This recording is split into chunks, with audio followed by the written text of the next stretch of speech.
Welcome everyone tonight. This is the regular board meeting for the Rockcastle County Board of Education.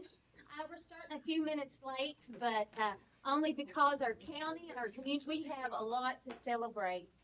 And before we get started, I just think we all just need to applaud the Rockcastle County cheerleaders and the coaches and what they have accomplished. We're hoping that later they'll come in and pay us a visit. So I just wanted to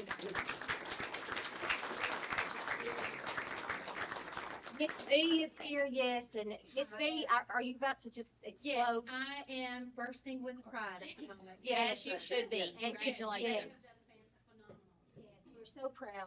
But this is our regular board meeting, and we would, once again, I welcome each of you. It's always great to see visitors, but it's even better to see our children. And I see some of our children here tonight, and I look forward to hearing from them. The first thing on our agenda, I'll call this meeting to order, is a moment of silent prayer, please.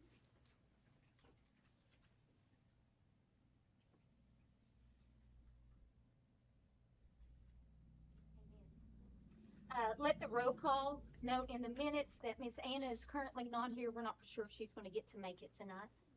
Item 1C is the reading of board team commitments, and I'm going to do that tonight, okay? Board team commitments for Rockcastle County Schools. To improve our effectiveness, the board team for Rockcastle County Schools commits to review processes and experiences to identify and direct improvements, continuously define and work toward long-term goals which serve all students of the district, make each decision based on facts and the best for all students, listen to each other and speak freely, work together, support each other, and not surprise one another, discuss board deliberations to point of mutually agreeable resolution based on factual information, support the majority's decision projecting board unity toward shared goals for continuously improving district-wide student learning, operate without personal or political agendas, respect one another, agree to disagree respectfully, delegate implementation to superintendent and education team, and to respectfully remind each other of these commitments. Item 2 is adopt the agenda. Move to approve. We need to make an amendment to the agenda. We've been asked that the credentials be removed from Ms. Martina Jackson. She's speaking just for herself tonight. So we want to amend that in our minutes. With that amendment, I need a motion. Move to approve as amended. Okay. Second. All in favor? Yes. Okay, this is a fun part, the school and community showcase. So the first thing is the Rockcastle Academy for Academic Achievement. Mr. McClure.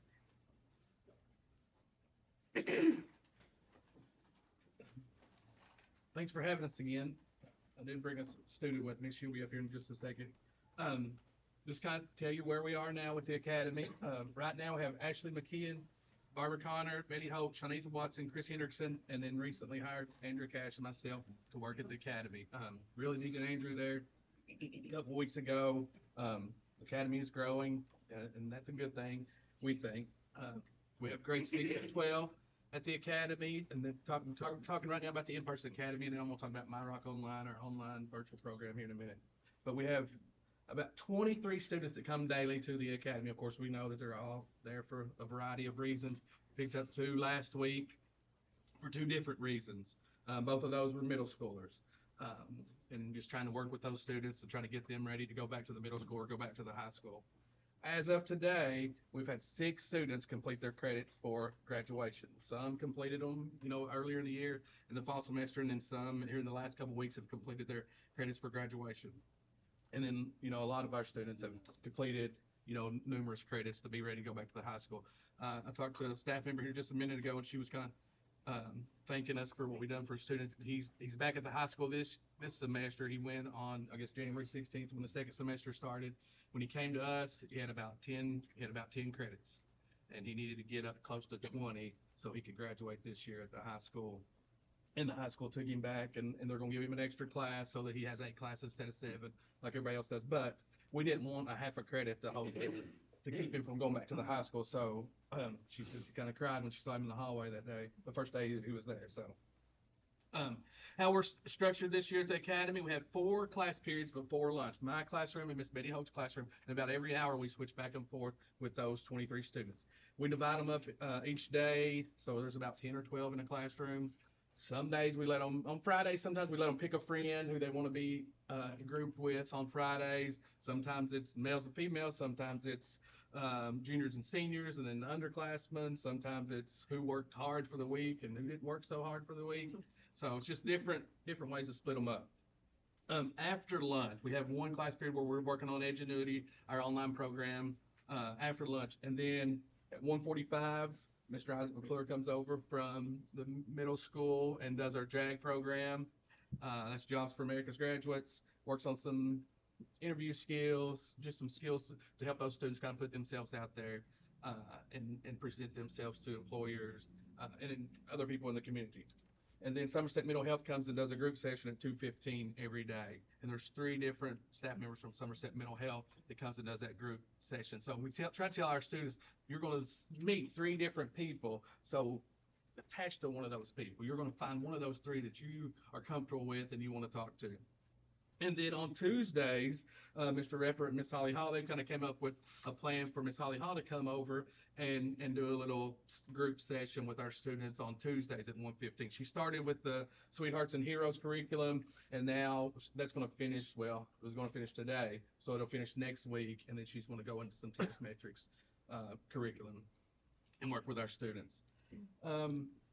Couple goals that we had this year with our in-person academy students was to connect into an adult, some other than me or Miss Betty.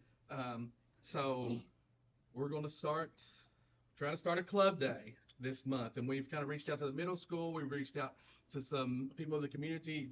What kind of club could they bring into the academy? What could they offer for our students at the academy? Of course, they're going to have to earn club day just like the high school, just like middle school, just like the elementary school. So I mean, it might be cards. We've talked to Mr. Brandon about some kind of technology. What can he offer with that? That's similar to what he does at Roundstone or Broadhead and Mount Vernon, wherever he goes. But we're going to try that this month. And then Mr. Reppert has been taking some of our students to Roundstone Elementary for 3 or 4 months, taking 4 at a time down there to work with those elementary students during their club day. And last time they came back, one boy came back and said, they were calling me Mr. They thought they thought he was a teacher. I mean, it just made him so proud. I mean, he was so proud of that. And we said, now when you go down there, you have to do what those teachers say, do whatever they say. But I mean, our kids, they just take off and they do what they're supposed to do down there. So we're going to try to work it out with Broadhead, try to get our students out there too. But we just want to kind of use them as peer mentors and stuff, and try to. We have a couple that have job shadowed at the middle school. One young lady, she's going there a little bit more. We had 2 job shadow at the hospital. We're going to have 2 job shadow tomorrow at Pam's Florist in Broadhead. I think she needs a little help tomorrow, so we're going to send a couple students. Mr. Andrew Cash will take a couple students down there, let them help her, and she said she'd show them what to do, and those students are interested in that. Mr. Andrew Cash went over to Somerset to Home Place. Is that the name of it? He got some stuff that we can use at the academy. We have one little girl. She's wanting to work in a gas station or a clothing store. So she's going to go down with Mr. Andrew and try to organize everything so our students can go down and kind of sift through and pick those things out. But that's what she wants to do, work in a gas station or work in a clothing store. So we're trying to get those students connected to some more adults and to try to outreach into the community a little bit more, because a lot of them they don't have the opportunity at home or background, whatever it is. So we're trying to help them in that way. And then My Rock Online. Right now for My Rock Online, we have 20 middle school students and about 86 high school students. We picked up about 40 students at the semester break. This is the 3rd year that we've offered My Rock Online. I know some districts around us, they've kind of backed off wanting to offer online programs, but we feel like online is here to stay. Some students go to college and never step foot on campus in college. Some work from home, so they're not going into workplaces. They're not going into college. So we feel like if we offer it, we're going to have students who are going to take advantage of that. Last couple years, we've set up an introduction course for those students. It just kind of shows them the basics on how to use Edgenuity program, how to submit a document on there so that Mr. Hendrickson's not telling them 10 times how to submit a document, they turn it in blank. It takes us a whole lot longer to see they turned it in blank than it does, for them to do it right the first time. And then we have a 2-week trial period. We figure after about 2 weeks, if a student's not going to work in 2 weeks, then we know that they're not going to work the rest of the semester, and we'll send them back to the high school or the middle school, and that's at the beginning of the semester.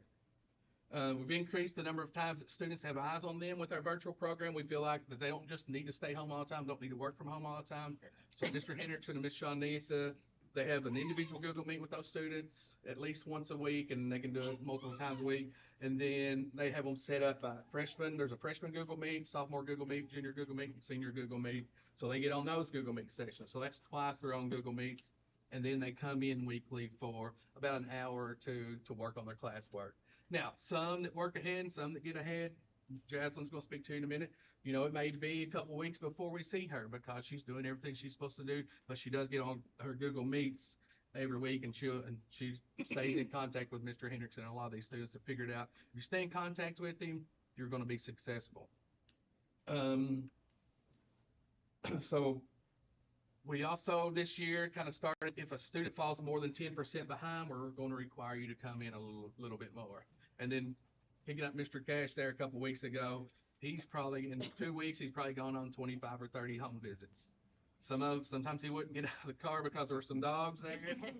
Sometimes he could go, I think the other day he went into business and he heard the people walking around upstairs. So the person that owned the business said, oh, they'll be down in a little bit. I'll tell them. So when he got back to school 30 minutes later, for some reason they got on the computer and they were doing their work.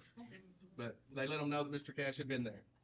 And he's probably made 150 phone calls or so in the last couple of weeks, just helping reach out to these students we had to try to make sure that they took their civics exam, try to make sure they're taking a CODI exam, get them ready for the ACT coming up in March, making sure that they're career ready. So we try to work with the high school, and he's helping do that, work with the high school, working with middle school on assessments and stuff. But he's going to try to help with those related services when those students come in. So our students come in, they see counselors, Somerset Mental Health, and they'll set up those times when they come in with us, so they're killing 2 birds with 1 stone. We have some testing going on for special education services. When they come in for those Google Meet or for those in-person meetings, they schedule those sessions also. So we kind of take care of everything when they come in the building today. Had a girl come and enroll. Well, she's been enrolled for a couple weeks, but she got started today from homeschool. So she's going to try to come to My Rock Online. So we're hoping to just reach out. And at the beginning of this school year, we went through the list and called some students that were on homeschool and tried to encourage them to come back. And, this is free service. You have a teacher that's available that'll talk to you anytime. Mr. Hendricks, he's at a basketball game right now, and I guarantee they're emailing him and texting him to unlock something, and he's figured out how to get on his phone and unlock it. And until he goes to bed, he tells them all the time, you text me, I'll get up in the morning, and I'll unlock it so that when you get back to work, then it's ready to go. But, those students, like I said, if they figured out to stay in contact with him, then they're going to be successful. But I will have Jaslyn Garland's going to come up here and speak.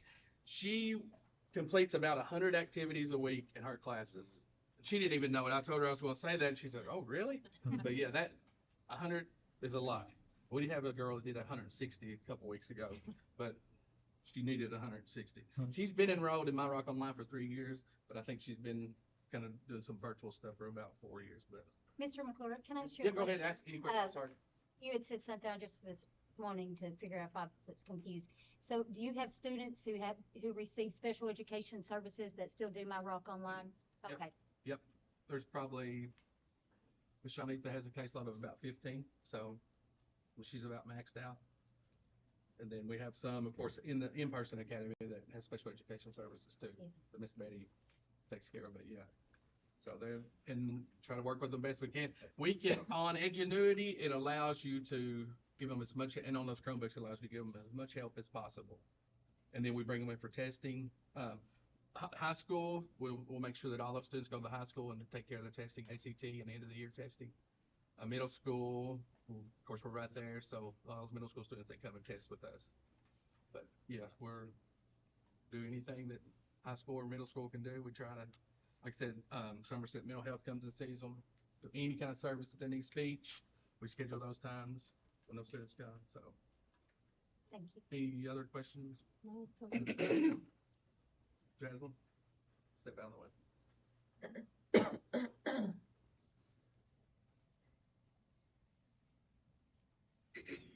Hello, my name is Jaslyn Garland, and today I will be talking about the online experience with My Rock Online.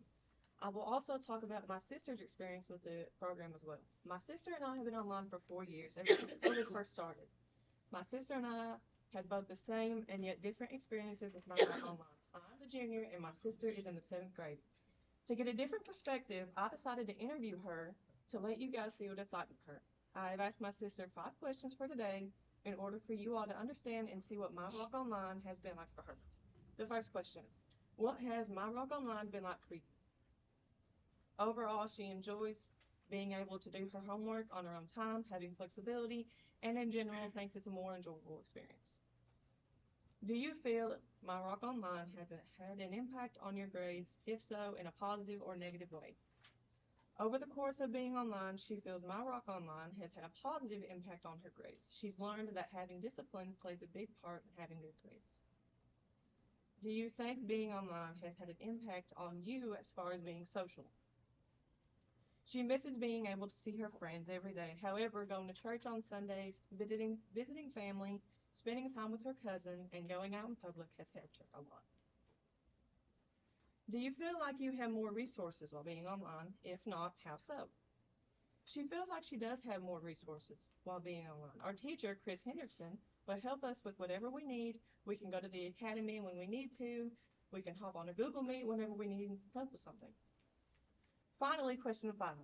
If another 7th grader who has not been online and wants to be online comes to you asking you to tell them about My Rock Online, what would you tell them? It's different from going to school in person because you're on a computer, but you get to do your homework on your own time, and in my opinion, it's better. You get to learn some self-discipline. It's easier to learn new material because I can replay the video however many times I need to or want to. In conclusion, I hope that what I've talked about this evening gives you an idea of what it's like for other kids doing online, much like my sister who is in the 7th grade. My sister and I have been online for 4 years and have enjoyed it. I can't say much about my sister Abby, but me personally, I still am on the fence about going back, in person for my senior year. It's my last year in high school. But, we have also had great help like our teacher, Chris Henderson, as well as others. I thank you for your time and allowing me to come here once again and talk. Thank Thank you. I want to say the social part, they're allowed to go to any event that the high school, middle school has. So because they are actually enrolled at the high school or they're actually enrolled at the middle school. So we don't play sports. We don't think we have anybody that plays sports this year. Might have had one earlier in the year, but not right now. But they can go to any dance, prom, dances at the middle school, anything they want to go to, they're eligible to go to those. And like she said, Jaslyn said last year when she spoke to you, she said she was on the fence about the virtual or not. And she said, I guess as long as Mr. Hendrickson's around, she might be around. Any more questions? Thank you all. Thank you, Mr. Brewer. I will say how much we appreciate the work that you and your staff at the academy do. And it is a different setting than a traditional high school or traditional middle school setting. And we thank you for everything that you do. And I know Ms. Connor is here. She's getting an award here shortly. But Ms. Connor, thank you for what you do. You're an integral part to the academy's success. So thank you. Oh, thank you. you, Mr. McClure. Thank you. You're welcome to come back anytime and speak to us. Yes, thank you. Item 3B is our district spelling bee recognition. Ms. Starlin. How are you guys? Welcome, Ms. Starlin. Thanks for having us here today. I wrote a little something out so that I wouldn't forget what I needed to say. So our Rockcastle County School District Spelling Bee was held earlier in January, and so we wanted to highlight those students who won first place. There were 24 middle school students and 28 elementary school students who competed in our spelling bee. And these students were representatives of their homeroom classes from Rockcastle County Middle School, Broadhead Elementary School, Mount Vernon Elementary School, and Roundstone Elementary School. There were 3rd through 5th graders who competed in the elementary competition and 6th through 8th graders who competed in the middle school competition. Takes a lot of guts to get up in front of your peers and community to compete in an academic competition, and these winners show dedication, determination, and integrity when competing. They took great pride and respect in winning and will go on to compete at the University of Kentucky Scripps Regional Competition on March 22nd. So for our middle school competition, we have here with us first place winner, 7th grader from Rockcastle County Middle School, representing the Adventurers team, Jacob McClure. And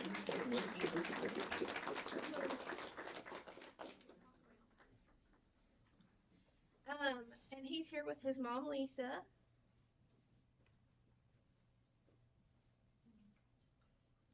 And if you guys see his plaque in his hand. Do you want to show that plaque off real quick? Those were made by our FFA department, Mr. Lewis Meek and Mr. Benjamin Brenda, and their students. They worked on that together. All right. For our elementary school competition, we have here with us first place winner, 4th grader from Mount Vernon Elementary School, representing Miss Michelle Martin's class, Raleigh Begley.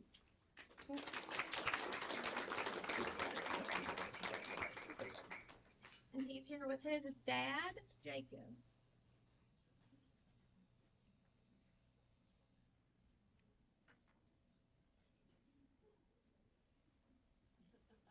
Brandon, will you get a picture of both of them?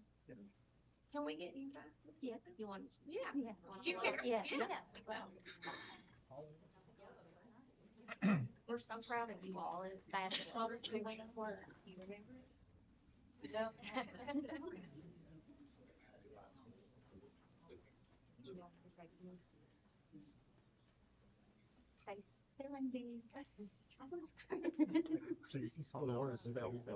We don't know how to spell it. You did a wonderful job. I loved watching you all. I was there, I just don't remember. Yeah, congratulations. My son won't forget the work he went out on it, I promise you. Yeah. So it takes a lot of people to pull something off like this, and so I want to recognize some of those people who helped, because none of it would have been possible if it wasn't for the army of people who came to support us. And that's something great about Rockcastle County, is we always have an army of people who are willing to do work for our kids. And so, first, I'd like to thank our parents for encouraging and supporting their students to compete in an academic competition. I want to thank the 3rd through 8th grade teachers who hosted spelling bees in their classrooms, J.D. Bussell and Mike McNabb for letting us use the auditorium and for helping us get that all set up. Ken Hopkins and Donna Asher, who always go out of their way to support me in everything I do. Nicole Lear, Angie King, Melinda Osborne, Sandy McClure, who all served as chaperones for the students to and from. Brandon Reynolds, Kayla Adams, and Aiden Shepard for live streaming and making sure the sound and cameras and everything worked. Thomas Coffey, who served as our pronouncer, and he pretty much ran the show. He had a really hard job. Did you pronounce all the words? Yeah. Well, yes, I did. I said the guy with the thick Appalachian accent. That's who they make the pronouncement. He did a great job. You did a great job.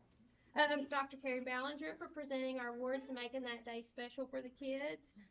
Jenny Sweet and Marion Childress for organizing the funds and letting me aggravate them every time I have a question. Our Gear Up and Educators Rising student leaders who served as judges, who took pictures, who greeted the students and showed them where to go. Casey Mahaffey, who served as our head judge. Jerica Brummett, Kayla Bryant, who worked our registration table. Lewis Mink and Travis Brenda for making the awesome plaques, and Jesse Mahaffey for picking up our lunch. And so that's a lot of people, and they all came together to help us to make sure that those kids had a special day, and so I want to thank them for that. That's great. Yeah. So I want to echo everything you said, except we owe our appreciation and thanks to you for all the work that you have done in making this. This is our second year of doing this, and it's just so exciting for our kids, and I know all the students really look forward to it. And it's a big deal to get to go to the high school and be on that stage and be in the spotlight, and so thank you for all your work in organizing that. And are all those words real words? They're all really I had to Google a few. some tough ones. Sometimes I would hear a word said, I'm like, oh, mark that one out, but then they'd spell it. Oh, they did great. That's wonderful. Thank you, Ms. Garland. Thank Thank you to your students. Yeah, Oh, next Are on the you next agenda. now? Yeah. Well, hey, just let you have the whole lot. 3C RCHS Academic Team Recognition. So you guys think of that? Come on up and let us brag on you a little bit. So this is part of our academic team. Some of them are sick, and I don't know where the rest of them are, but the 2023-2024 RCHS academic team competed on January 23rd and 24th in the district's Governor Cup here at Rockcastle County. And the quick recall team placed second overall.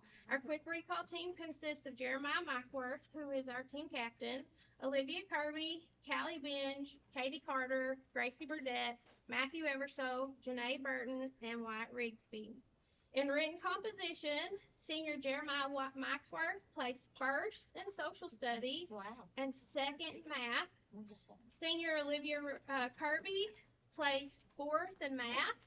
Sophomore Gracie Burdett placed first in arts and humanities and fourth in language arts.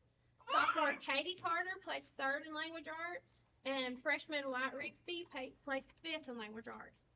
Now these kids, they not only study and practice for their own academic team competitions, but they also work the elementary and middle school competitions. They host, set up, run buzzers, moderate, judge, keep score of all the elementary meets and some of the middle school meets. And they also help coach elementary and middle school competitions. And so they're, Janae, she helps coach the middle school academic team. Callie helps coach the Roundstone team. And then Katie and Matthew, who aren't here right now, they help coach the Broadhead teams. And so I'm very proud of them. And I appreciate all the help they've given this first time coach. And we go on Saturday to Casey County bright and early at 6:30 a.m. for Regional Governor's Cup. So Wonderful. Awesome. Congratulations. Awesome. It's intense. Yeah, so we wish you all the very Congratulations. best of luck in the regional competition, and congratulations. We're proud of all of your accomplishments. Great job. How do you study for that? So we have, luckily for me, Mr. Herbie Brock left me in good shape, and he left me with a lot of Quizlets that they can study. And then we save all of the questions from past quick recall competitions, and we practice.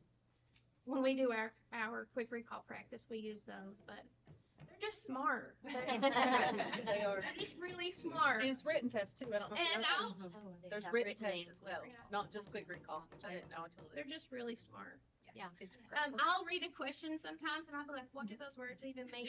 And they'll answer it correctly. Congratulations to each Listen, of you. Yes. we will be supporting you. It's wonderful. So it's so good, kids. They love you. Thank Great you. job. Thank you. Great job, guys. Thanks. Thank you.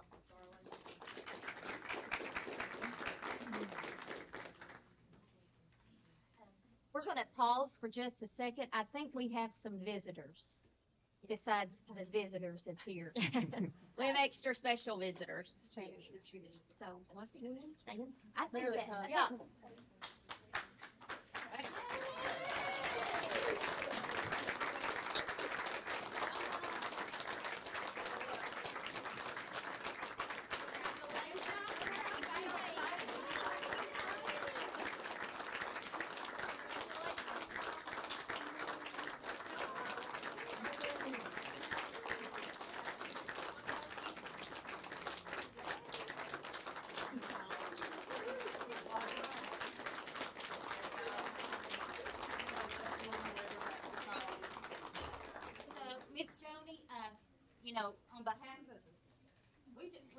proud of y'all. We're just so stinking proud.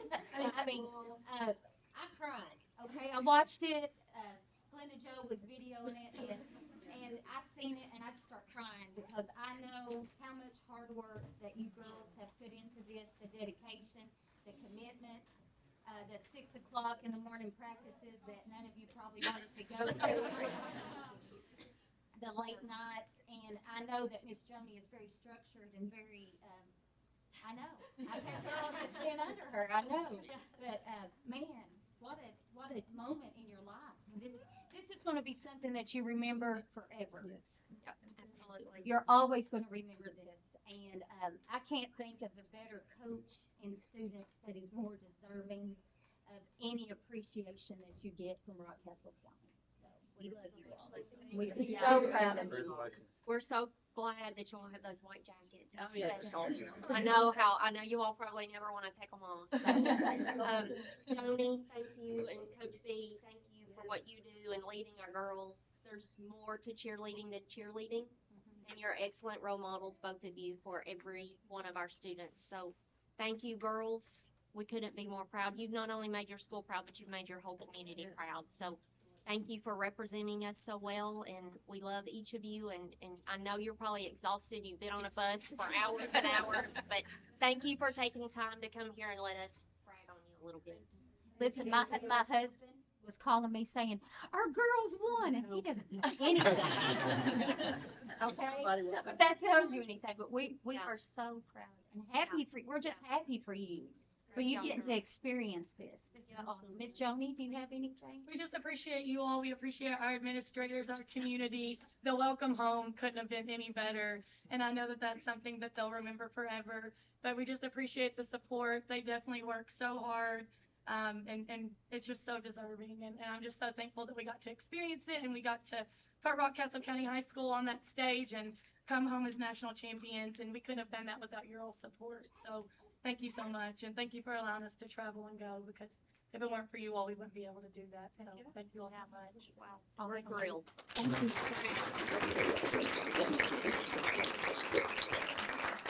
But I'm guessing, Mr. Ricker, they don't get to come to school late tomorrow, right? Sorry, girls.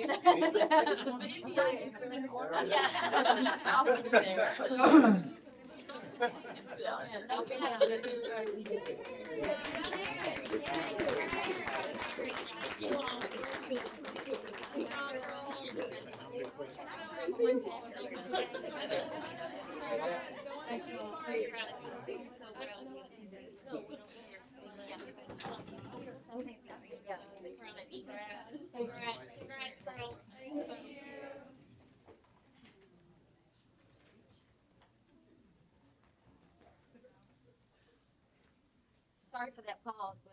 I'm not really that sorry. We got more to, I think, celebrate. We have more FCCLAs. So, item 3D is our FCCLA student presentation. Miss Animal, is she right? Yes, Tammy, she got it. Our girls have got it. Welcome, ladies. We just first want to thank you guys for giving us the opportunity to be here. We're talking about something that's really special to our heart, and we really hope we can spread awareness to you about it. We're doing this through FCCLA, which our chapter advisor, Ms. Campbell, is here, so we're glad she's here with us.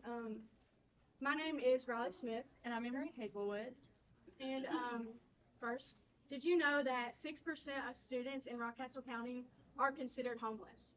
That means that 178 students in our community are homeless. That's almost our whole senior class. To start our presentation, we are going to look back into some history of Rockcastle County and how this has occurred. Our three biggest attractions in Rockcastle were the Saltpeter Cave, Renfro, railroads, and the railroads that came to Rockcastle. Saltpeter Cave was our earliest industry. The extraction of saltpeter was used to manufacture gunpowder. Renfro Valley is the home of John Lair, who started the national radio broadcast of the Renfro Valley Barn Dance in 1939. This created a huge tourist attraction for our county, as locals and unknowns would become rising stars under John Lair's direction. Renfro has occasional big names still today, but not like it used to. The railroads that came to Rockcastle brought people here by creating job opportunities. They made it possible for us to ship coal, lime building stone, and timber by rail, and allowed the lumber industry to boom. This resulted in our population peaking at 17,165 in 1945. So why is the economy of Rockcastle County no longer booming? Radio is no longer the new big thing. Most people use streaming platforms instead to listen to their music, and we are no longer using John Layer's radio station. With the construction of I-75, people stopped traveling directly through Rockcastle County. With a decrease in radio usage and less people traveling through county, this meant that our tourism industry dropped significantly. The construction of I-75 also meant that railroads were no longer used to ship materials as much as they were before. This meant that job opportunities from railroads decreased significantly. Despite our population being 17,000 in 1945, our population has dropped almost 2,000 in 80 years later. So what does this mean for Rockcastle? With the tourist and agriculture industries fading out over time, so did the economic flow in our county. People began to leave to find better job opportunities, and those left behind had limited options. Out of 204 businesses in Rockcastle County, 67% of them only have 1 to 4 employees. This means that most people go out of county for work. The average person in Rockcastle County drives around 30 minutes just to work every day. In these circumstances, what would somebody do if they had no method of travel to work every day? Those people are left behind to work in a county with minimal job opportunities. Almost 30% of Rockcastle County households make $20K or less each year, and 12.5% of households make less than $10K. This means that around 30% of residents in our community are in relative or absolute poverty. The unemployment rate for Rockcastle County is higher than the Kentucky and national average. Riley and I want to find out why this is. We believe a lot of this has to do with not being able to access public transportation, a flatlining economy, and the amount of disadvantage in our community. Approximately 68% of Rockcastle County residents are economically disadvantaged, and almost 24% are below the poverty line. The phrase poverty is a cycle is definitely true for our county. Oftentimes, parents experiencing economic hardships leads to extreme barriers for their children's success. Riley and I want to make a change for these children and their families, a change for our community. The first step of this is having a general awareness of what many Rockcastle County residents are facing every day. So, many Rockcastle County residents are experiencing some form of poverty. Poverty is a term we hear and immediately associate with far away places, a term that does not exist near us. But the hard truth is that poverty is right here in this room. Poverty is a lack of food, shelter, and sanitation. Poverty is those who do not enjoy the same standards of living as most. Poverty is almost 30% of Rockcastle County. So what does this mean for students? We have found that a huge amount of students from low-income backgrounds don't meet the ACT benchmark. The ACT is very important for students choosing to pursue a post-high school education. High ACT scores can mean amazing college scholarships for students. Scholarships these kids may really need. It also saves money since students will not have to take remedial classes during university. Take a second and think about why it is that these kids are scoring lower. These students have much more to worry about than other students. On top of schoolwork, imagine the stress of not knowing where your next meal will come from, knowing that your mother is picking between paying the electric bill or the water bill. The weight you would carry if it was your job as a teenager in the home to pick up the pieces where your parents cannot. These kids have much more on their plates than other kids. They don't have time to worry about a silly little test score, no matter how important it is to their future. Many may even think that this test is not worth their time and it does not make a difference for their life. There is a hopelessness in being stuck in this cycle of poverty. Our community coming together could be the start of a change for these children and a start of a new hope for their future. In combination with economic disadvantage in our community, approximately 6% of Rockcastle County students are considered homeless. With there being 2,836 students in the Rockcastle County school system, this means 170 of them are considered homeless. There are around 200 students in the class of 2024 alone. If the entire class of students was homeless, our community would immediately take action and help them through it. Unfortunately, those 170 students are spread across 12 grade levels in 5 schools. This makes it easier to overlook the significance. We need to step up for these kids that are currently going through these hardships. In addition to this, homeless kids are more likely to become chronically absent or dropping out of school altogether. This stems back to a lack of resources and hope for these children. Substance abuse is another big problem in our community. Because many people in our community are in poverty, many people feel hopelessness. feel hopeless. This hopelessness leads to substance abuse, and this substance abuse leads to poverty. This may become an endless cycle for these children and their children after them. Children in homes of substance abusers may have an increased chance of their developmental needs being unmet, impaired attachment, and mental health problems. They are also more likely to abuse substances themselves, and 50% more likely to be arrested as juveniles. Some of these kids do not have a stable home life. They need a place or a person to be their support system. They need the same opportunities as other kids have to become successful. So we're going to take a step back from the facts we're presenting right now and talk more about why it is that we have started this presentation. Emery and I have stories with this ourselves. As children, Emery and I have both experienced economic hardships. Although our peers may not have saw it, we felt it ourselves that there was a difference between us and other kids.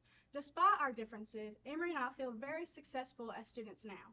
Our question is, why is it that Emery and I succeed while other kids like us are still struggling? Riley and I believe this is because we've always had a strong support system. My mom always made sure that I knew I was just as good as other kids, and we also had teachers that made us feel welcome and ready to learn. We've had these stories our entire lives, but we never felt the need to really talk about them, especially in front of this many people in the community. This changed recently. You can go ahead and. This past December, we got contacted by Miss Becky McNabb to help this little boy make us float for the school parade. This is what inspired us to try and make a difference in our community. By doing this one small act of kindness, this little boy felt love. This singular positive interaction with this child changed one negative outcome for him. It's important to recognize that no act of kindness is too small for a child. Your actions and your voice can make a difference in lives. Especially as educators or people in the community who have a lot to do with children on the regular, it's your job to not only teach these children and be a mentor to them, but make them feel welcome and loved around you. Miss Campbell is someone who always has made me feel very welcome and loved. I feel like I wouldn't be in the place I am without the organization of FCCLA and without her there guiding me. Also, along with this, because we helped this kid, we realized that we want to reach our entire community to help not just one kid, but everyone. And it's your job to recognize that you can reach every kid in this community if you just talk to one kid. With all this negativity and sadness, it's really important to recognize that hope is not lost. Our community has CAP, the Christian Appalachian Project. We have the Family Support Office. We have KCLP, the FPP, the Kiwanis Club. We have the Ashley House. You can go ahead. Sorry. We also have RTAG, and with RTAG, you pay $4 at least for $4 is the minimum, and then every mile after that you have to add $1. So if you don't have a way of transportation to get to work, you're already taking so much money out of your income to pay for transportation. Along with this, a lot of these things that we have, I didn't know we had until we began researching. If we had knew these resources were available, imagine how much better off the students who are facing these hardships would be. Recently, we have had a lot of works in our community. I'm going to let Emery talk about that.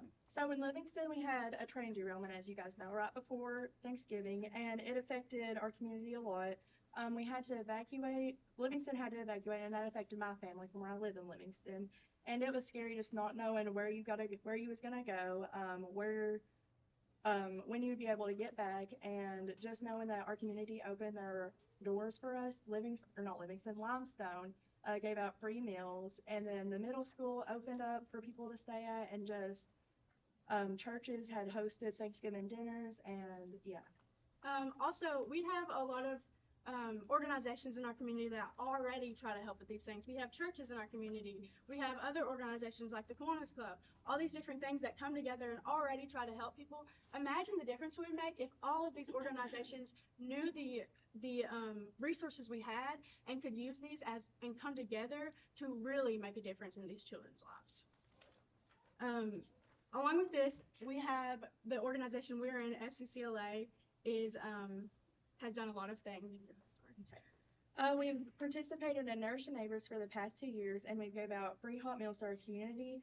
And FCCLA also provided scholarships to 21 students, And that just helped kids be able to join that would not be able to because it's $20 to join FCCLA. Yeah, we had a record number amount of kids join FCCLA this year, and we really believe this is because we had those free scholarships. Kids who would not have had the opportunity to join FCCLA before got to join that. This is a club that has changed me and sculpted me as a person, and I really am so happy that we've had the opportunity to let these people join who wouldn't have had it otherwise. We also, FCCLA, we have worked with Foster's Care. We help with Kenda's Kitchen every single year. This year we even prepped. Overall, we do a lot of community service, and this is something that is dear to our hearts because of that. Ways that our community could help is by opening before and after school childcare.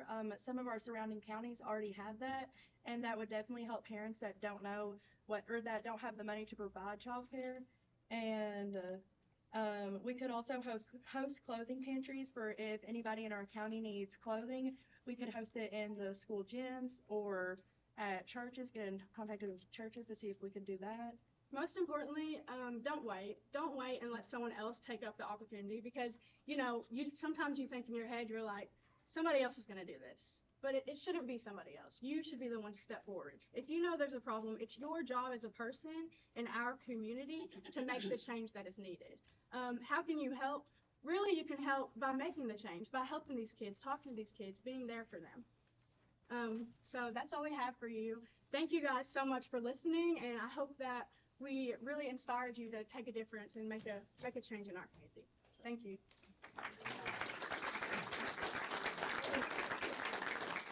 I think you need to take some of their ideas. I think it was wonderful. Also, if there's any questions, sorry. You both did Great an job. amazing job, but the thing about what you just said to us that defines who you are is your enthusiasm and the Yes. kindness and compassion that you show when you give your presentation, because it's obvious that it's very dear to your heart. And I believe that it takes compassion to change the world. It does, yeah, absolutely. So, you know, and when you shared those numbers about the children in our community that are considered homeless, we've had that discussion before. And if anyone on this board or in this room starts turning a blind eye to that, then we don't need to be in this room anymore. And that needs to be something that is in the forefront of all of our thoughts every day. So thank you. Yes. Thank you. It makes my heart rejoice in knowing that we have a generation of young people that is going to face this world with compassion and kindness and grace. And I know both of you young ladies, and I'm very impressed by you already. Miss Tammy, I know that your heart must be swollen. Yep. Excellent job, girls, and thank you. And I know that you've challenged us as a board and as the school system, and we thank you for that challenge. And I would love if you would share tomorrow, if you could email that presentation to me, and we're going to utilize that, Mr. Jesse, with some of the work that we're working on currently in the community. So thank you, and please expect that we're going to call on you all some more to come and support us in this work. Challenge accepted. Yes, so thank you. so much. Thank you. Thanks, girls. Thanks, Miss Tammy. Oh, she's like,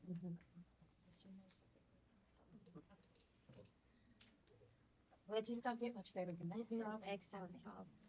Item 3E is our staff recognition of upholding the core values of Rockcastle County Schools. Ms. Carey? Okay, so this is one of our very favorite parts of every board meeting, and tonight we are recognizing Miss Barbara Connor. And Miss Connor, who we all know and love so dearly, is being recognized for her commitment to Rockcastle County Schools. We know that commitment is one of our core values. Miss Connor is always trying to make a personal connection with our students at the academy. Many times she will build a relationship with the students who are not as outspoken as the rest.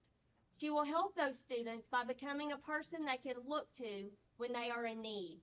Ms. Connor is welcoming to anyone who enters our building on a daily basis. She is willing to do anything we ask of her during or after school hours. Most days she is in the building before anyone else just to make sure we are ready to welcome our students for the day. And I'll also add that Ms. Connor also makes it a special time every time we celebrate a student birthday at the academy. She talks with them. She finds out what their favorite cake flavor is. She makes them a homemade birthday cake and makes sure that they have a special celebration. And for some of our students, that's the only birthday celebration they get. So, Ms. Connor, please know you do not go overlooked. We value and care about you and appreciate what you do for our students every day. So, Ms. Connor, if you'll come up, Ms. Angie has a certificate for you.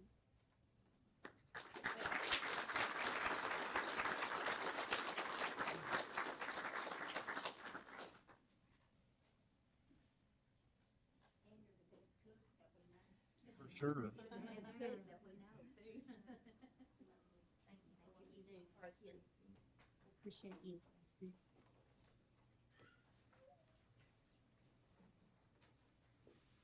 Okay, Miss Jennifer Durham is next, and she is also being recognized for commitment this evening.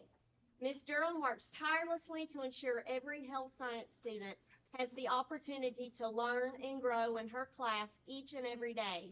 She works closely with Rockcastle Regional Hospital to ensure our senior students have a rich, work-based learning opportunity as a capstone experience in their pathways. Additionally, she does an excellent job of preparing her students to pass industry certification tests, aligned with the health science pathway. Finally, Ms. Durham leads a robust HOSA chapter that further enhances the opportunities for personal and professional growth for her students. Ms. Jennifer Durham.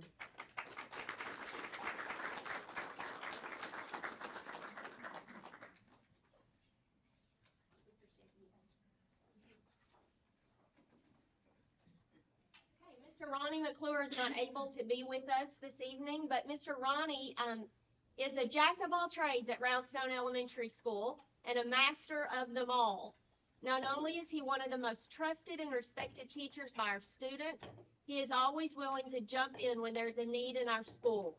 Regardless of the elements, you will find him at his post each morning at 7:20 a.m., helping to greet our car rider, Eagles. And he is the last one they see before getting in their cars to leave.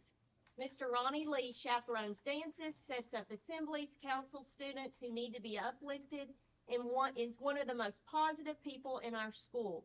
He is truly the epitome of a team player. So, Mr. Ronnie McClure.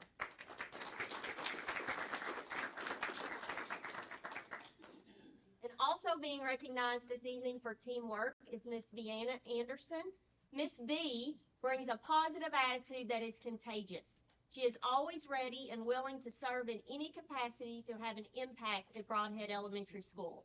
Her hard work and dedication play a huge role in helping our students be successful. Miss B. Anderson. Miss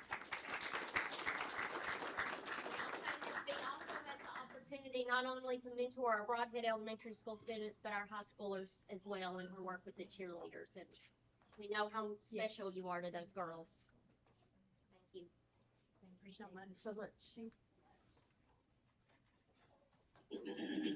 Miss Tammy Camel is also being recognized this evening for commitment.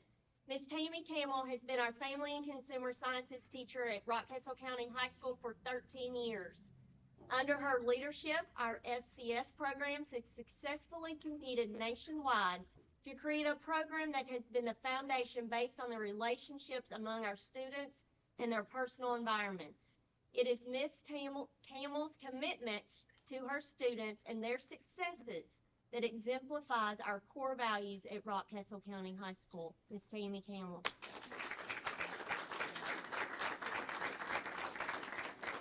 I don't think there's a single thing I could say that these young ladies that presented tonight haven't said to compliment you on what you mean to our students. So thank you. We appreciate and love you very much. Okay, responsibility. Being recognized this evening is Miss Heather Shepard. Heather Shepard has consistently demonstrated remarkable responsibility and dedication in her role. She has been entrusted with managing our school's Facebook page, regularly updating it with relevant and engaging content. Her commitment to maintaining a positive online presence for Mount Vernon Elementary School is truly commendable. She serves as a valuable member of the PTG, contributing her perspectives and insights on how we can better support our students and enhance their overall educational experience. Most importantly, she assumes responsibility for helping her students achieve at high levels and reaching their personal goals. Ms. Heather Shepard.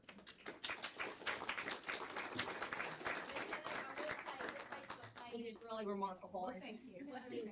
The district page does not compare to what Mount Vernon does, so thank you for what you do. Thank you, I appreciate We it. appreciate you very much. Miss Reva McKinney is also being recognized this evening for her commitment to Rockcastle County Schools. Miss Reva is consistent, present, and punctual. She is knowledgeable of every aspect of the building. Each day, Miss Reva juggles many different tasks. These tasks include, but are definitely not limited to, checking out Chromebooks to students, checking in parents and visitors to our school, communicating information with staff, answering the phone, and finding subs. Miss Reva always goes above and beyond for Rockcastle County Middle School. She is the welcoming face that everyone first sees when they enter Rockcastle County Middle School. Miss Reva McKinney.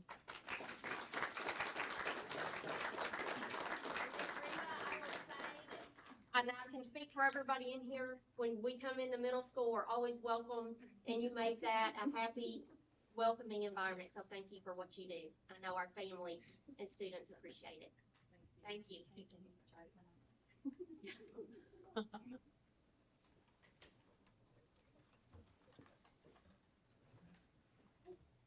Spotlighting our employees has definitely been something that I'm so glad that we started doing that, so that we can brag on the great personnel that we have in Rockcastle County Schools. So we'll move on. Item 4 is our public comments. We have 4 people on our agenda tonight that has reached out and wanted to speak to us, and we are going to start with Miss Rochelle Riddle. Miss Rochelle, welcome. Thank you all for having me. With this, the Rockcastle mothers and minority students have been meeting with our school's administration for almost 3 years now concerning minority issues in our schools that are being mishandled. We're here because our kids' concerns continue to be ignored. It's really important that they're heard. Again, we're not here to complain, but to seek resolution as parents and advocates for all kids. Rockcastle Schools posted to social media, inspired by Dr. King's dream. Rockcastle County Schools observes MLK Junior Day with a commitment to diversity and inclusion. Dr. King's dream requires a daily commitment. The shallow understanding from people of goodwill is more frustrating than absolute misunderstanding from people of ill will. Those are Dr. King's words. As Rock moms, we've not seen action in those words and continue to act independently in support of our children through meetings and the creation of the Diversity Club.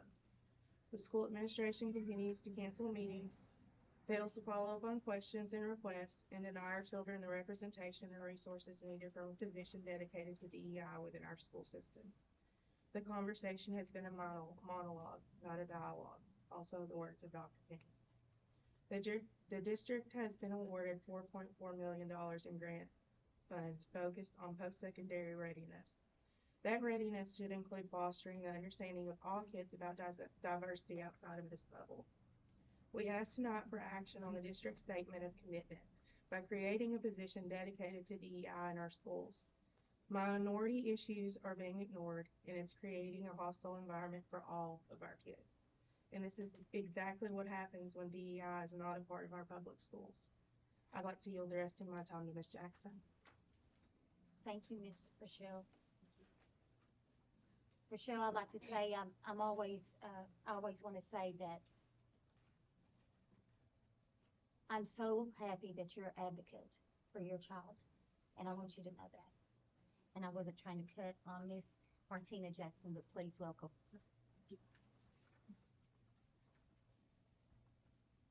You're my timer guy. Good evening. Thank you all for allowing me to come and speak. I am here speaking on my behalf. My views do not represent my employer, so make sure that that is amended in the minutes. Just wanted to put that out there. My name is Martina Jackson. Thank you guys for allowing for public comment tonight. I'm a mom, and I live in Richmond, Kentucky, but I have a lot of expertise in DEI. And currently, I'm a doctoral student in the Educational Leadership and Policy program, as well as EKU. I'm here in support of your student-led diversity club and the Rock Moms group. Just nearly a month ago, we celebrated an individual who tirelessly advocated for underrepresented communities. And your students recently in that presentation highlighted children who are experiencing houselessness. That would be considered an underrepresented community. He said, Dr. MLK, Martin Luther King Jr., that the time is always right to do the right thing, right? And children have a way of helping us see what that means when adults aren't as quick to realize that or not responsive to their needs. Diversity, equity, and inclusion. I won't give you a definition for those terms. I'm pretty sure we're all well versed in Google and can find them online somewhere. But DEI, in short, has become another boogeyman in this current legislature. And I would opt to say that is bordering anti-intellectualism in our classrooms because of how it has most certainly been misrepresented in the media. And it's doing us a disservice when we deny people their humanity in any shape or form. What I would like to encourage schools, parents like myself, I'm very engaged. My son's on academic team in Richmond at a school there. I'm on the SBDM council. So I get it. Education is priority for me. I'm a first gen college graduate, as well as being first gen in a doctoral program. So education is transformational.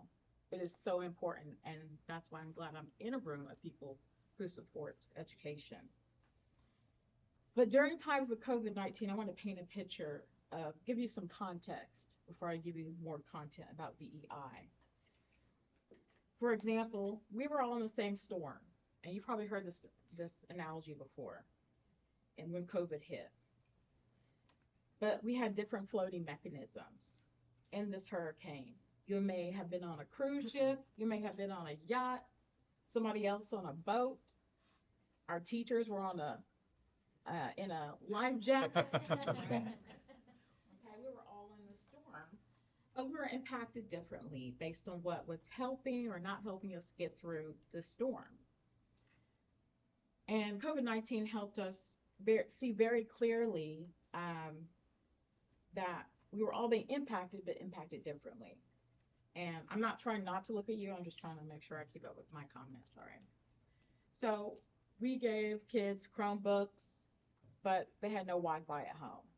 So that meant you were putting NTI packets together and sending them home. You were meeting students where they were at. That's access, AKA, that's equity, okay? We were giving, even local businesses were saying, you can use our Wi-Fi, okay? That became an access opportunity. People saw a need, so they responded. That's the essence of DEI, meeting students where they are at. So you want to be student-centered. You want to be student-led, like the Diversity Club. You want families engaged. I know we talk about family engagement all the time, and that's what you want. That's what schools help facilitate in a lot of fun ways. But we need to be consistent.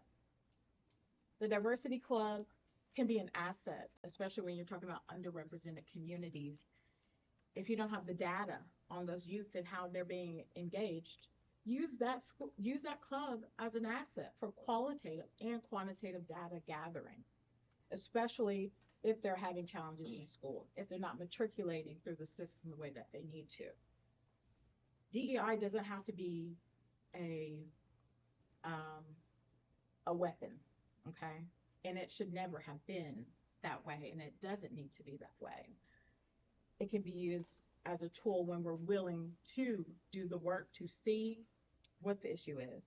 30 seconds, thank you. Also, when you're looking at issues around absenteeism, that's DEI. When you look through the lens of access, when we talked about students online, I'm sure that may have helped students who were having chronic absenteeism. You met them at an access point. You met them with equity. I went by saying that I strongly encourage the district to seek out supporting groups like this diversity group as a measure. Thank you. And thank you for your time. Thank you. Thank you Ms. so Bush. much. Is that your son? This is my son, yes. Academic team's tough, isn't it? No, No, that's a good answer. He's like, he'll take you on any. No, there's no way I would. Thank you so much. You're welcome. Next, we have Mr. Jeff Van Hook, who is no stranger to this board. Jim Bowman. Okay, Mr. Bowman, welcome. With the city, and I'll start by saying that I will continue the celebration of positive, communications. You know,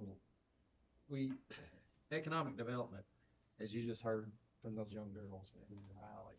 I mean, yes, we had some big disadvantages there. In fact, I got a little bit of data I always share with to their point. We have 1,799 people that work in this county that live here. We have 1,759 that commute in. We have 3,410 that leave our community every day. Wow. And the newly formed regional alliance with Rockcastle, Garrett, and Lincoln County, which again, much praise to Hal Holbrook, our county judge, for allowing those conversations, our magistrates, everybody stepping up, but not only Rockcastle County, but Garrett and Lincoln as well. And just like I said to the governor and Rocky Atkins, his special advisor the other day, RGL, really great leadership. You know, I like it to stand for really great land as well. That's what we feel like we have here. But we have a lot of real assets. But the biggest thing is the collaboration. And being in that seat that I was over there, like Andrew referred to, you know, I was on the school board. There's hard decisions that you make. But the collaboration and knowing that you're doing the job that has to look out for every individual, that's a lot of weight on your shoulders. But I just like, you know, Jim, since he's taken over as administrator of the city, he's a collaborator with us, the city council. I mean, we can't do it without every individual in there. But one thing I particularly wanted to say to the school board is your people that do a phenomenal job. But looking out when, you know, we were talking about economic development, workforce, our children, that's what I sell every day. The strengths of what we're doing in the classroom, but opportunities, because we want to present them with the best opportunities. But I took Carrie and some of us had had a conversation about we need to workforce development, develop some programs that are actually in the ATC. And they give them all the credit.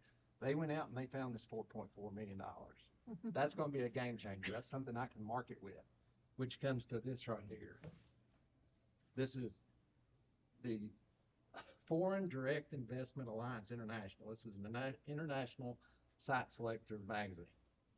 Rockcastle County, there's an article done on us, and we're in there. So international eyes now are on us, and we're trying to sell our community.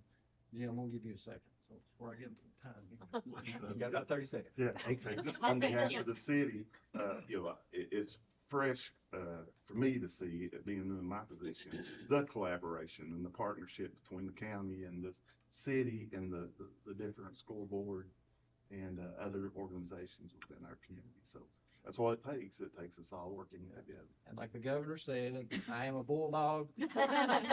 And we as a team, that's the way we react. We're gonna be out there fighting every single day for Rockcastle County. Thank you all. Thank you. Mr. Howe?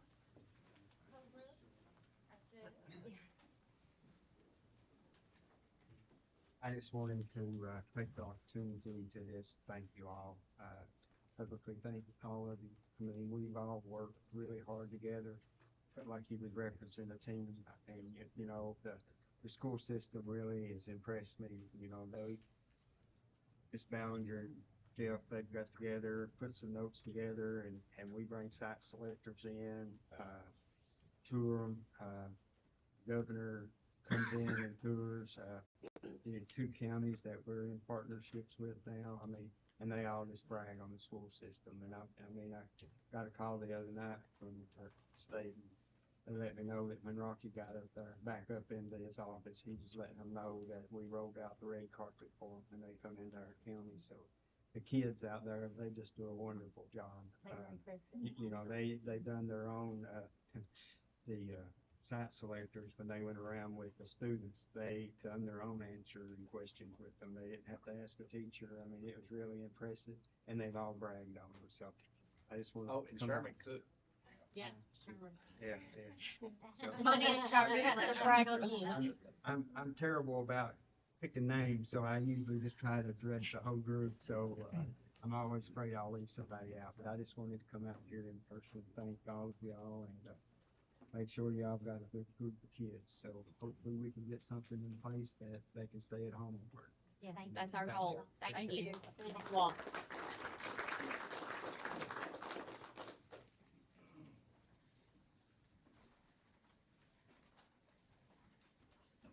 We would like to thank everyone that came and visited the Legion. Thank you all so much. Item 5 is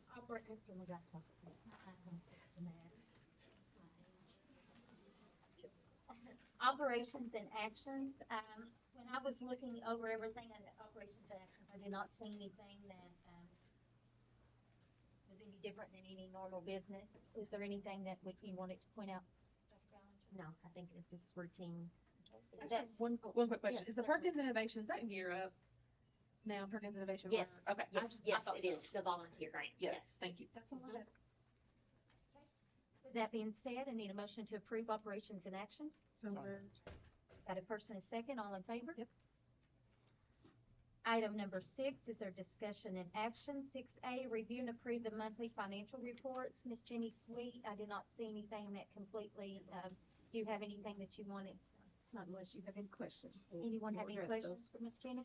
Ms. Jenny, I noticed a couple things that were already over 100% budget for the year. I assume that's fairly typical that kind of happens. And Yes, so there may be some line items that we have expended what we budgeted.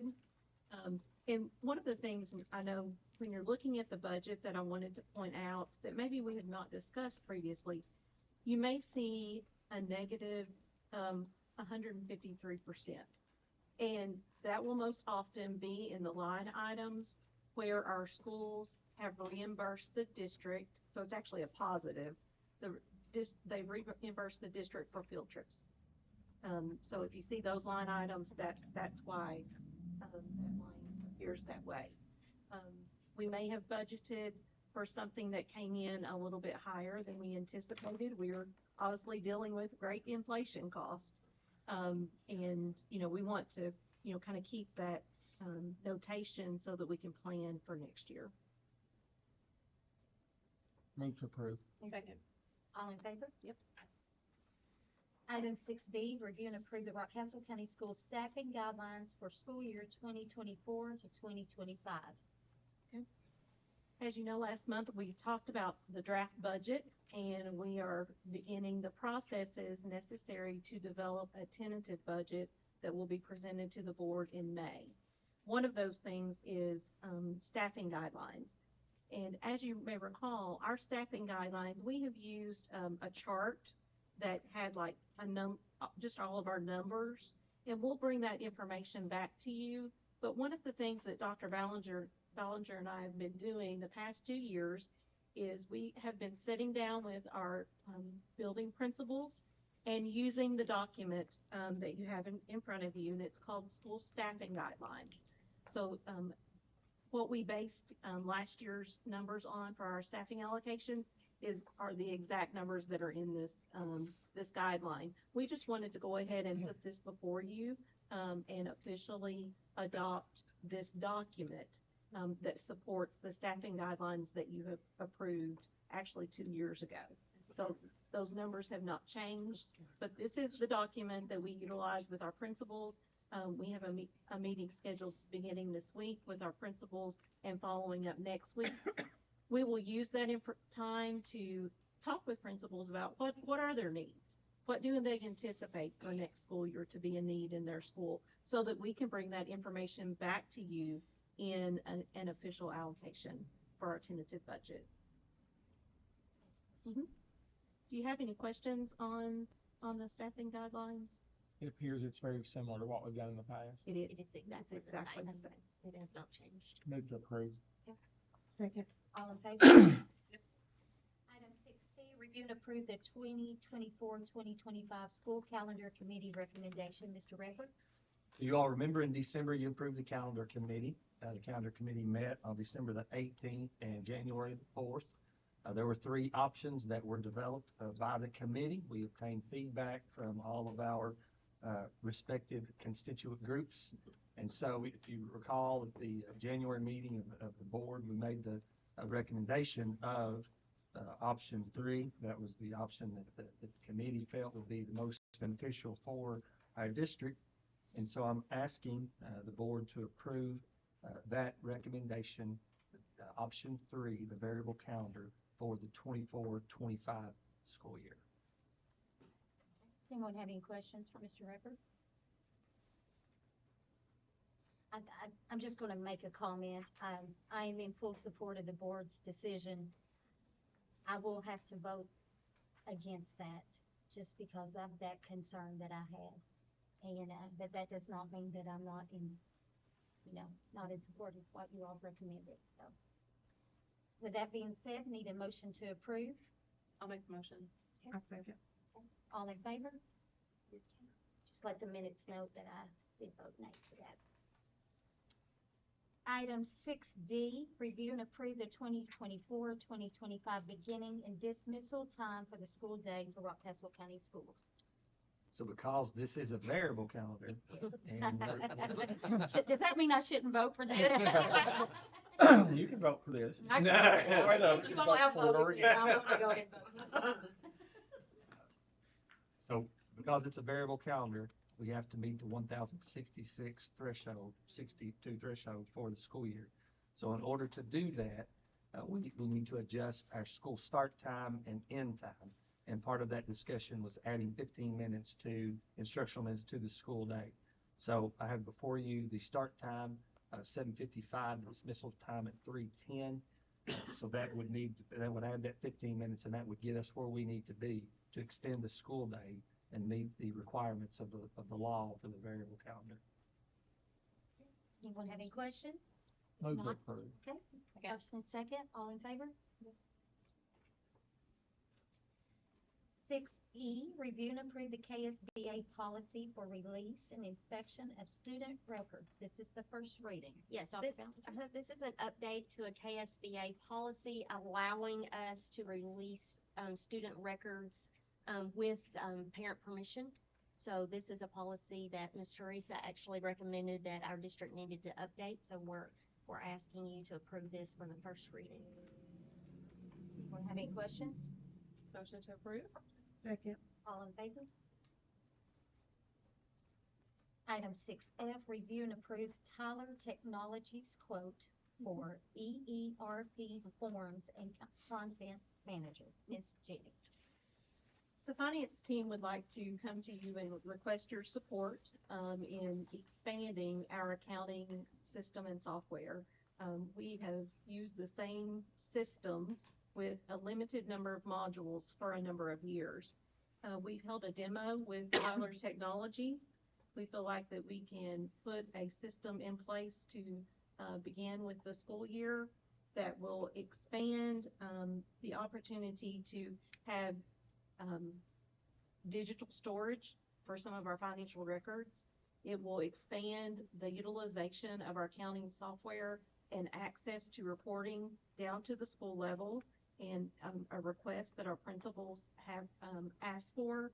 With this request, we originally looked at a kind of a more robust system, and just being very mindful of the funds that are needed to support this system and what we feel like that we can most that we can support as a team, finance team, but to seamlessly implement for the beginning of the school year, we would like to implement in phases. For the first phase, we are requesting a total of $11,598. And with that, we will have content manager and forms. And like I said, it just really expands our accounting software to be more robust. For this first year, we would need an additional $8,538 for the technical support that will help us roll this out to our schools, and for the training for our staff. So we're really excited about this opportunity, and we would like to, again, to do this in phases. This would be phase 1, and next year we would come to you with phase 2, with a much less cost for the second year. I never hear you request anything, Jean. This is. I move to approve. All in favor? Hopefully this will make things better for your team. Yes. We are hoping to greatly decrease the amount of paper across our desk, and, implement a more robust storage system for finance. The trees will appreciate it. Yes, the trees will appreciate it. Thank you. Item 7, review the superintendent's personnel action. Yes, before we do so, I want to take this time to welcome Mr. Benny Blanton. Benny has been hired as our new special ed director, and this is his first board meeting with us. So, Benny, welcome. He has come back to Rockcastle County and hit the ground running, and we're just thrilled to have him as part of our team. So, he's no stranger to us. So, welcome, Mr. Benny. And with that, does anyone have any questions about anything on the personnel action report? Item 8, department reports. You have those in your drive. Did anyone have anything that, any of you folks have anything that you would like to address? Mr. Redford? Well, We always I'm thankful, if you all read the note there, we got a pediatric mental health care access program award, which is not a grant, it's an award of $50,000. So I'm really excited about that. That'll help us expand and continue some services that we've had. I'm excited about that. I also want to say the last bullet there I have, terrace metric survey, we give that out with parent permission. In October, we gave that. And I mentioned this when we had our community meeting, but it's worth mentioning again.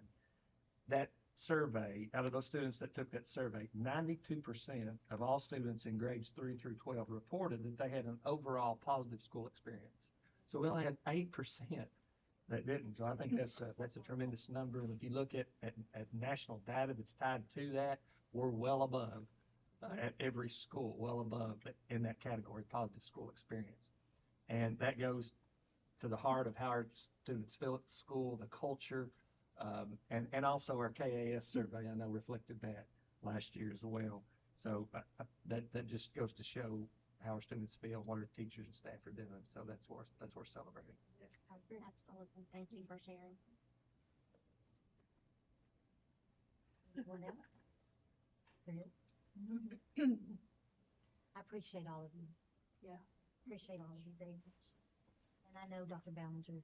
Listen, you just have no idea the work that the people in front of you do and how blessed that we are, and just honored to have every single one of them employed in our district, because they're here early and they stay late and they're available late at night and they're available on the weekends, and they are absolutely 100% dedicated to our students and our staff and our community. And there's no better team anywhere, in my opinion. No one I would rather work with. So, thank you. And they call you back and you don't answer the phone call. Sorry, Brandon.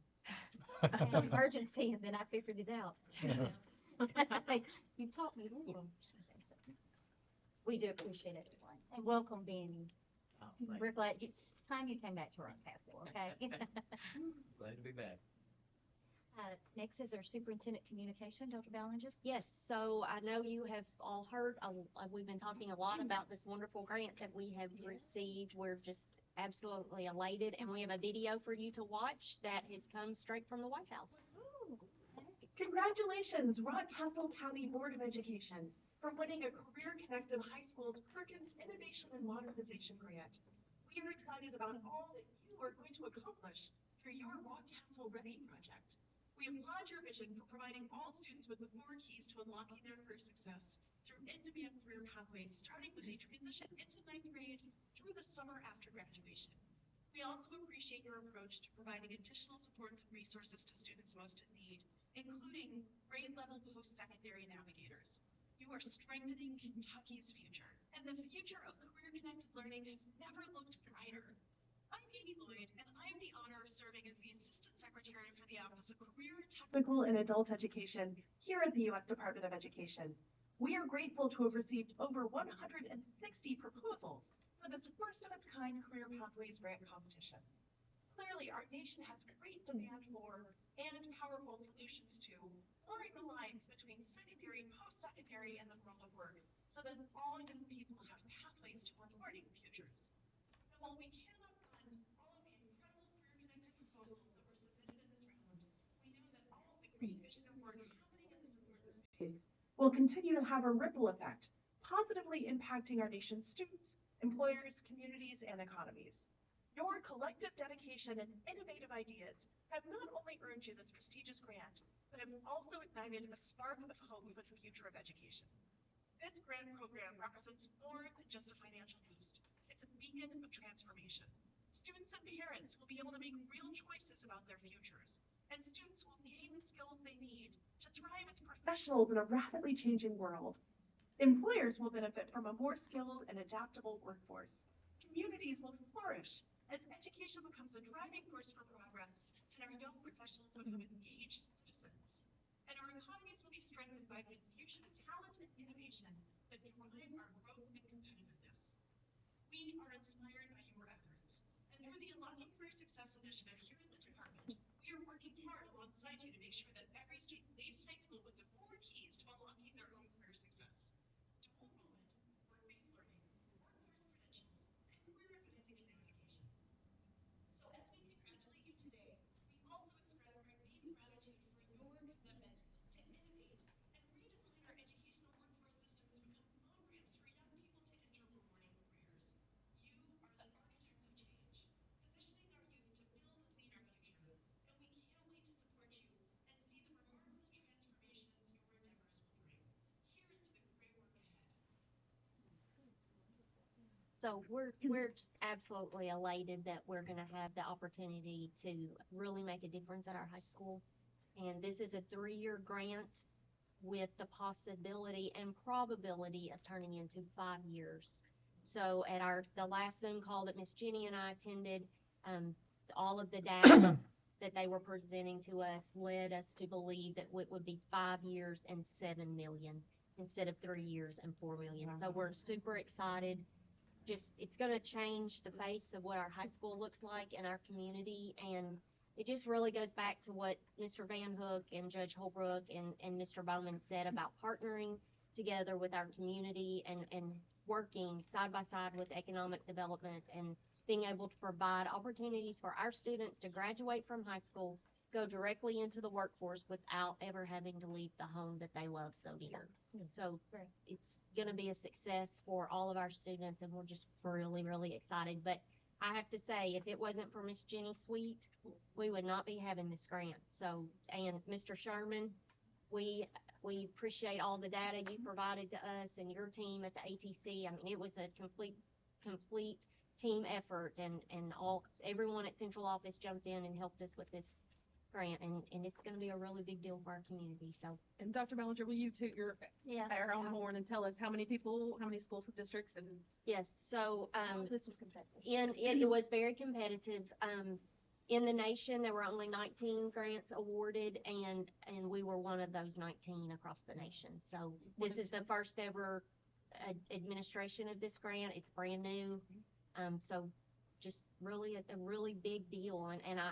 And I was asked, what do you hope that our kids gain from this? I hope our kids realize what an opportunity they have, and that they take a hold of this opportunity and really utilize it, because it can really change their future. So excited, just really excited and thankful, very thankful. This is a great opportunity for our kids, and Miss Jenny, I appreciate everything you do, and you know, Miss Carrie, we can't go unnoticed your leadership and your vision. And, that heads up this entire team. So we appreciate you. It's a complete team effort, and we're all in this together to make a difference for our kids.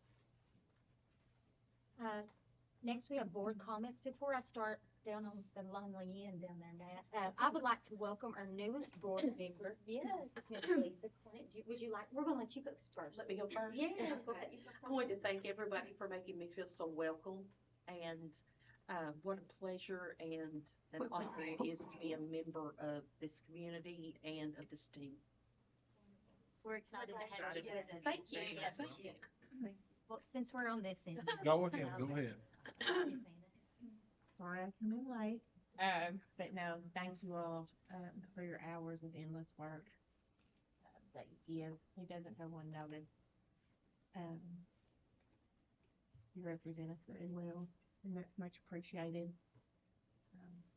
I'm thankful for you all. Me? Oh, yeah. This is a great night. There was so much to be thankful for in this county. I don't think we realize how great we have it right now.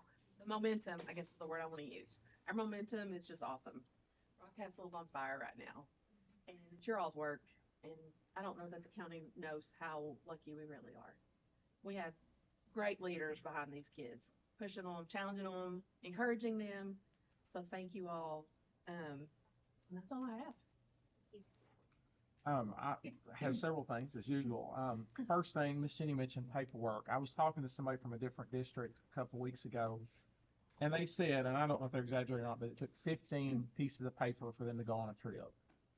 And I told them we had better sense than that. But I do want to encourage us as a group to continue to think about how do we make, processes easier for folks and better. There are technological tools out there to do things better and easier, and we just need to continue to think about how we do that, and is there a better way than, having to run down a principal for a signature? What are the things that we can do to save everybody and let them focus on the important things? But I was proud of us when I heard that, but I did want to say I think we can always do better on that front. I have talked to several people that were at the event last week. I did not get to be there, but folks from out of town who were very impressed, who had nice things to say, Sherman, about you, about your school, about students, but also about our community. And I was impressed that our state senator asked Dr. Ballinger to make his comments. Mm-hmm.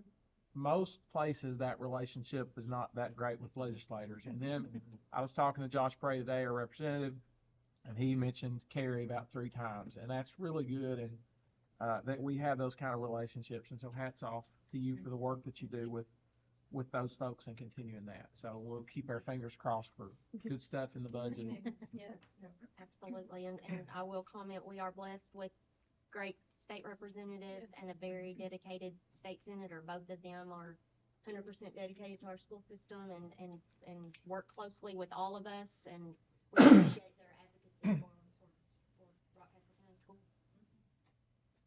I think tonight was an example of, you were talking about the enthusiasm, watching our kids, those girls when they came in here with those white coats,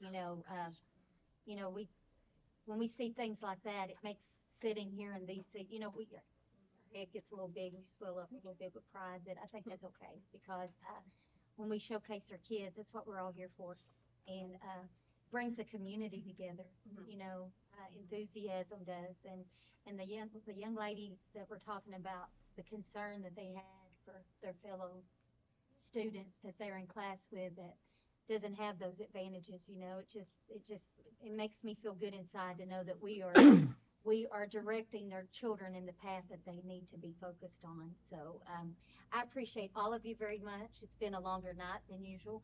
I will say,